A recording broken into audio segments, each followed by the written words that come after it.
They do like staying where they live. Yeah, get in now.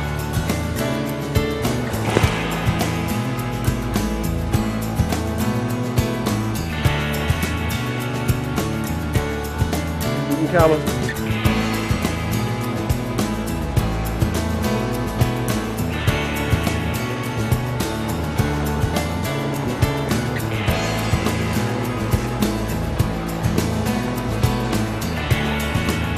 Keep walking them up, so actually we'll take them right back over the other side.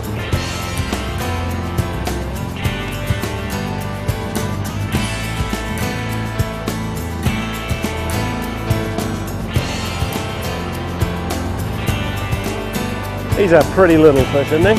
He'll do us to start with. Let's see him bring him in behind that rock there.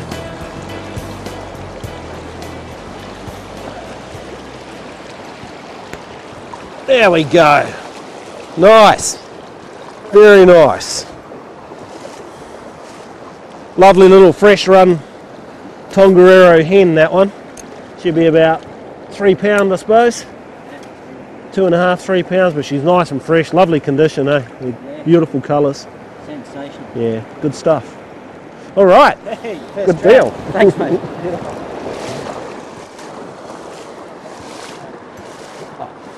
What we're doing here this morning, we're nymph fishing. As you saw, getting the drift to where those fish are laying on the far banks, absolutely critical. Using those nymphs that are nice and heavy. Yep. And they seem to have moved across a little bit to the other side, and that's where we crossed over and got that different drift on the other side, and it didn't take long. We're getting what I call the early scouts coming into the river. It's early April, and the early fish that are coming up out of Lake Taupo on the spawning migration, they're not really feeding in the river. You know, they've got other things on their mind.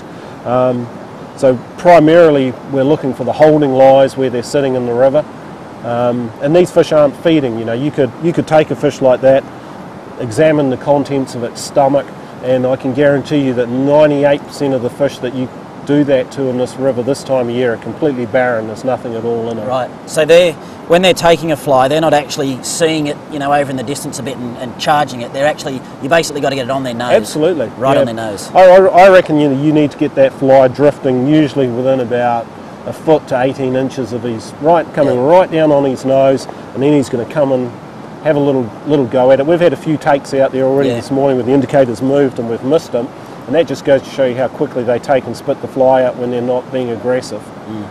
You get a fish that's living in here over the summer, okay, he'll come up and nail a big cicada dry fly imitation off the surface, something like that, no problem, and those fish might move 10, 15 feet up off the bottom to hit a big dry fly, and that's great fun. Oh, that'd be fantastic. Do they actually eat surface? Can you use surface like poppers, flies? Not so much poppers. Again, it's all about drifting a fly naturally to them, and the presentation side of trout fishing is so important.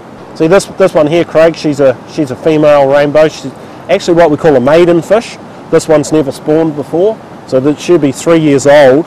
They spend the first year of their life in the river as a par and then a fingerling, and then once they're about 15 centimetres they migrate out to Lake Taupo, where they feed on the little bait fish in the lake for anywhere up to 2 years, and then they come back as a 3-year-old, and then they spawn every year after that. Okay.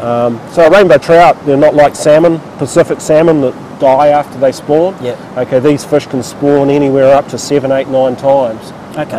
So a lot of these fish in here would be wild fish. They're not all hatchery fish. We have no hatchery fish. Oh, really? That's one of the special things about New Zealand, why people come here all over the globe to fish for these beautiful wild fish. Yeah, fantastic. Believe it or not, these fish actually came out here 100 years ago, just a little over 100 years ago from California. Yeah. A little place called Sonoma Creek.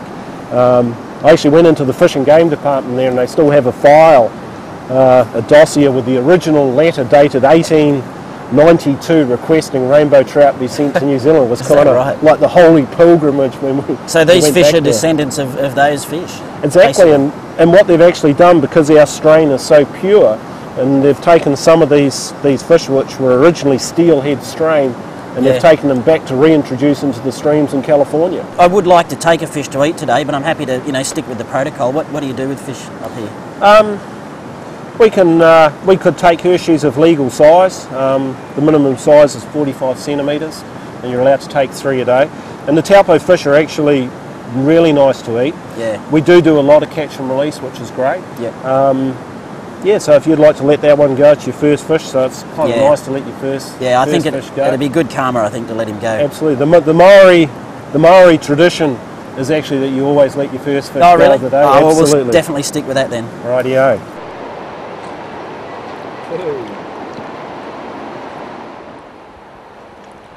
Most of the tracks around here are pretty easy going, but to get to some of the best water requires teamwork and sure footing. Otherwise you're in for a cold, wet end to the day. Even though trout can be found in fast water at times, we are looking for the slower pools and eddies. This is where they wait for their prey to be washed downstream. 90% of the trout in this river are rainbows, with the rest being browns. And the call of that next river bend is always enticing. Give it that roll cast men downstream. That's it, that's perfect. It's right in the zone there, mate. Just let that one drift down. Just fish that all the way down. Just leave it. Yeah, set it. Oh, nice. Hey! I can't believe I've never done this before. Mate, the thing that worries me now is I'm going to get hooked on this. They say variety is the spice of life. Look at them go. That's nice. It's great having this clear water, isn't it?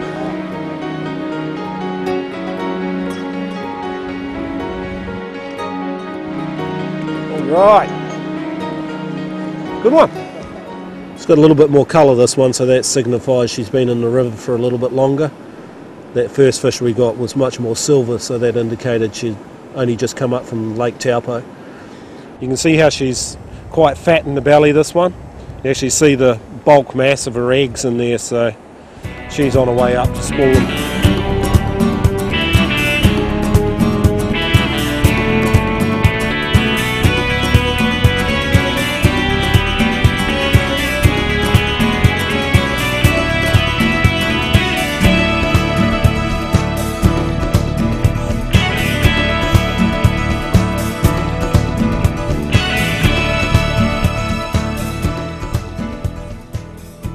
A lot of the really serious fishermen that come to the Taupo region undoubtedly come here for the fly fishing. There's superb fly fishing in the rivers around here, and that's sort of the purest side of it. But we've had a lazy start this morning. We grabbed the car and a map and we just cruised around ourselves and found a few lakes, and we've come up here and found a beautiful haul of fish without much effort at all. In fact, we're only just walking distance from the car, and that's the sort of fishing that you've got in this region. It really is fantastic fishing. We're using these little soft plastic lures here, and they're fantastic for this situation. You can hug the bottom, they sink fairly fast. But the other good thing about them is that they're single hook, and that's the rule up on this lake here. You're only allowed to use single hook lures.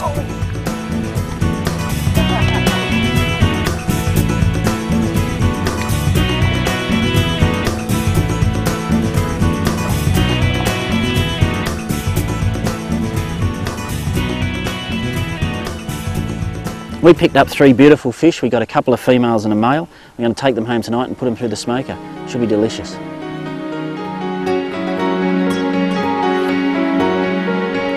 New Zealand is a must-visit destination for any trout fisherman. The fish are prolific and eager, and combined with a spectacular environment makes it an unforgettable experience.